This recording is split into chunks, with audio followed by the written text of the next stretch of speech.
what building you're in, whether you're in pretrial services, whether you're taking a drug test. It's unacceptable, and I'm revoking your bond, and he now goes with you. Yes, sir. No, sir. Arms by your side. All he's doing is setting the rules that you're going to follow, okay? Yes, sir. What's the name?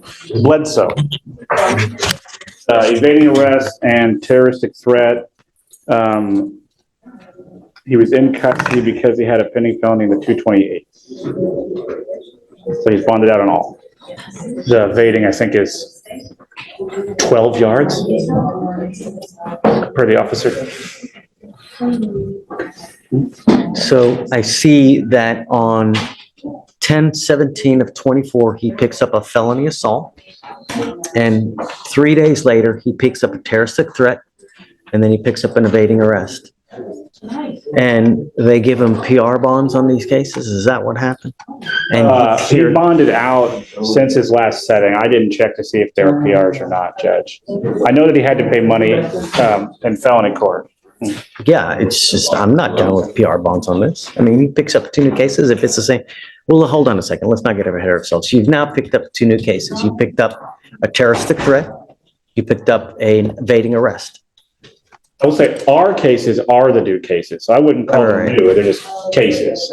Well, he picked up the felony, and then afterwards he picked up these 2 misdemeanors. I don't understand why he's coming here in December when he got a bond in October. How on earth is it? He was in custody, I think, on the felony. Oh, I see. Okay, and then he bonded out of the, right, okay. Yeah. Done. All right. We're going to do probable cause. You have the right to remain silent. Anything you say can or will be used against you. Please, what happened? On October 19, 2024, officers dispatched to a minor crash at a residential home in Harris County, Texas. The call described a male at the location crashing his motor vehicle, then pulling a gun, and was trying to fight people at the location. When officers arrived at the location, they observed people at the location pointing at the defendant. Upon contact with the defendant, the officers introduced themselves as Houston police and told them to stop.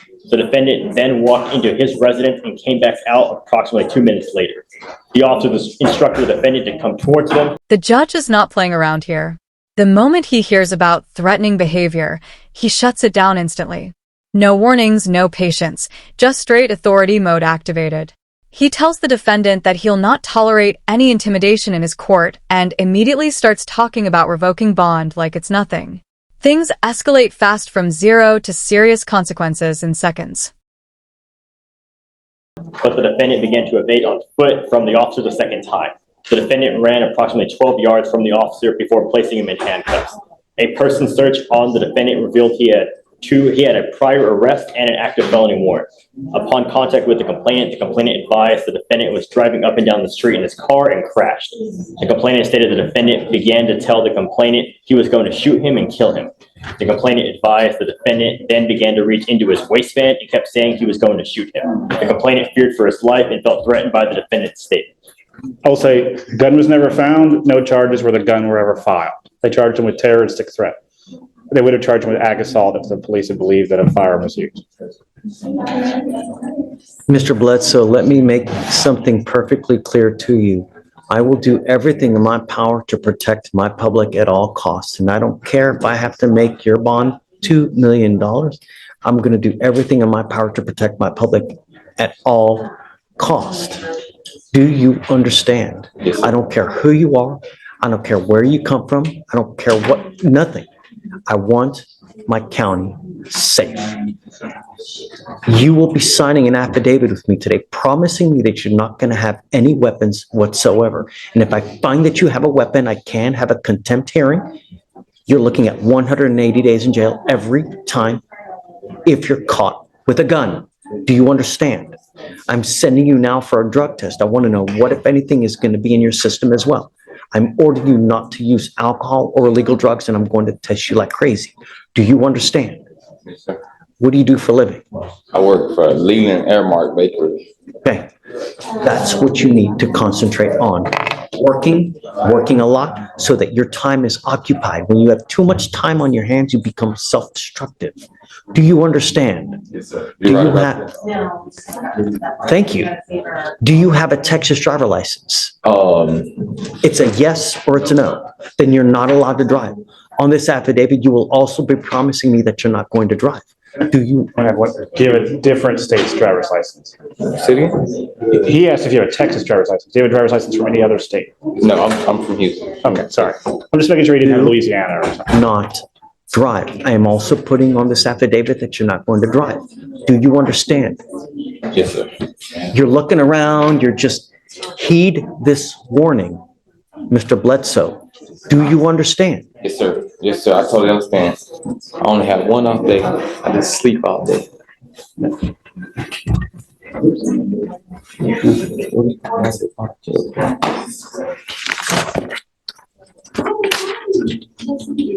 Did he say, did I hear him say that he had an objection? No, most He was, definitely not. he was just No. asking me a question. Okay, No just objections. don't use. Stay out of trouble. You're in enough hot water as it is. You know, the thing is, Mr. Bledsoe, is that a lot of people make very, very poor choices when they're out there in life. And sometimes that choice makes it to where you will live the next 40 years in a 6x9 box. And I'm going to tell you now, I've read have you been to prison before?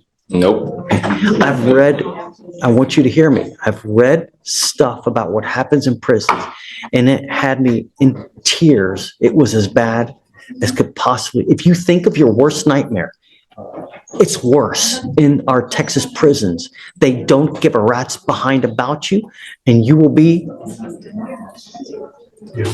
passed around like a proverbial doll. It's awful. Believe me, it's not worth it. Don't have a gun. Yes, sir. All right? Thank you, Judge. All right. If I can, Judge, This is where the case turns intense. Officers describe a chaotic scene, car crash, alleged threats with a gun, and the suspect trying to fight people. When police arrive, things only get worse as the defendant walks into his home, then allegedly runs from officers. The report builds a serious picture of danger, with claims of threats and evading arrest stacking up quickly. I don't believe there has been actually any evidence presented to warrant Hold upon on, Stephen. revocation. She told me yesterday that there had been multiple threats. So, all right, to circle back, there's a couple things.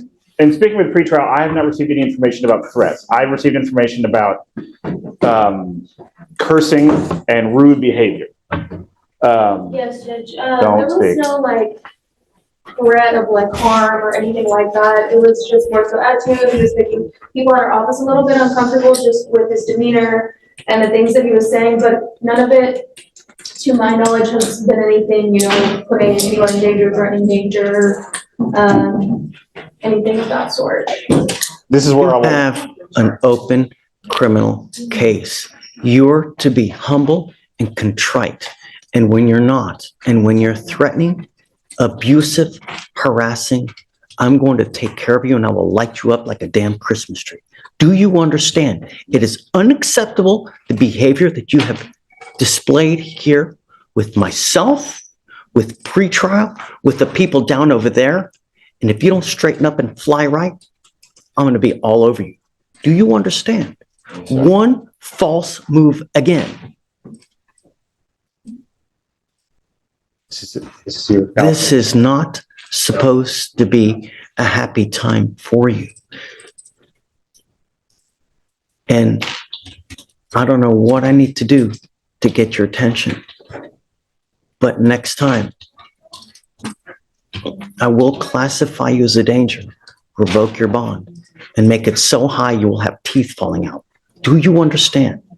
Sir. Take a seat. Thank you, Judge. Back to the point. Do you have a preference on the reset date, Judge? He's got- So tell me what he tested positive for. It was THC and alcohol, Judge. Okay. This is where I will add that the court added bond conditions yesterday, so he had the magistrate. understand. Okay. He did have So- these magistrate orders in October that I did see that he was instructed over. It didn't have no alcohol, but it did have October what? October 14th, 15th. Give me the last name again. Bledsoe, BLED. Oh, no. He's still smoking weed then. I mean, if they told him not to use any kind of illegal drugs and he tested positive right now, give me the date, please. Come up, Mr. Bledsoe. You're not off the hook yet.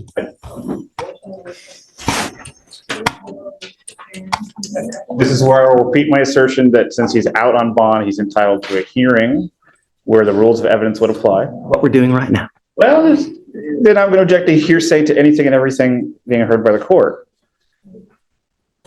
What day was the magistrate condition for no using, please? October 20th.